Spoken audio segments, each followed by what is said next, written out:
Alright, I'm going to give a tutorial on the Texas Instruments BA2 Plus calculator. This is the one that I would recommend purchasing for the corporate finance class, and you can either purchase it at Walmart or office supply stores for around $30 or $35. First we'll turn on the calculator. The on-off button is up here in the top right corner. And basically what we're going to do in here is first show you how to set up the calculator to display the number of decimals that you need and to change the number of periods, and then we're going to work on time value of money buttons. So first, typically when the calculator comes set from the factory, it only shows 2 decimals, but since we'll be working a lot with percentages, we need to show at least 4 decimals.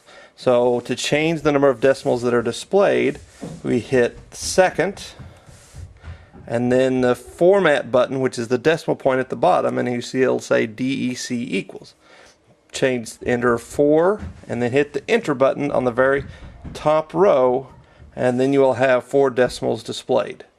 Also preset from the factory, it's set to 12 periods per year, so doing monthly payments.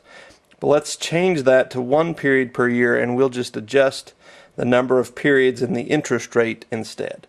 So to do so, you hit second and then the IY button, the number of periods per year, you hit 1 and then enter.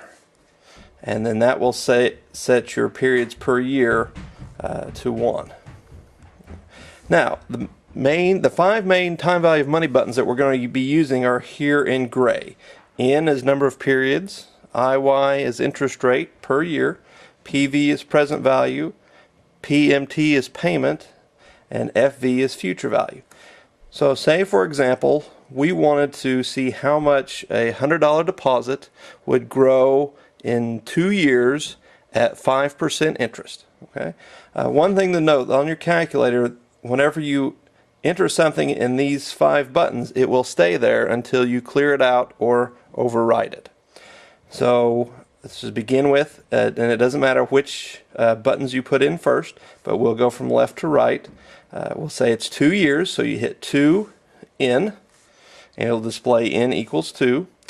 5% interest. Here on the calculator you put interest rates in as whole numbers, not decimals. So hit 5 IY, and then we said we're going to put a $100 deposit, so that $100 is our present value, so $100 PV. Now if we were making annual payments or additions to the account, we would have a payment button, but since we don't, we can leave that blank. But again, since the numbers that we put in the calculator are stored until we change it, I would recommend always putting something in the 4 buttons and then solve for the 5th. So we hit 0 payment, and then to calculate the future value we hit CPT, so compute, up here in the left hand corner, future value, and you should get a value of $110.25. Now note that that's negative. This calculator regards cash flows as inflows and outflows. Since we put in $100 positive in its present value, we would take it out as future value. So you can just ignore the negative for the future value. When we get to later calculations, I would recommend always putting the present value in as negative, especially when we're doing bond calculations, but we'll work on those later. Alright, so to clear that, you can also clear all the buttons that you've entered by hitting second and the future value button. You see above that it says CLRTVM, so clear time value of money, and that erases everything that we've put in so far. But again, if you just make sure to put in a number on all 4 of the buttons that you have, other than what you're solving for, you shouldn't have a problem there. Alright, now say if we're doing a how many years it takes to get $100 to grow to $500 at, say, 10% interest. Alright, so we're going to be solving for n. Now note, if you put in both a present and future value and put them both in as positive, you will get an error. So we need to make one of them negative. So again, our interest rate is 10, so we hit 10 IY. And we're going to say 100 is what we're going to start with, and then hit this plus minus button down here at the bottom to make that negative, and then present value. Again, we don't have any payment, so we hit zero payment. We want to have $500 in the future sometime, so we'll hit future value, and then we hit compute in to see that it's going to take 16.886 years at 10% for $100 to reach $500. Now this is also if you wanted to know, all right, how long, let's go the other way, if we wanted to see, we want to leave our money in 5 years and what kind of interest it would take for $100 to grow into $500.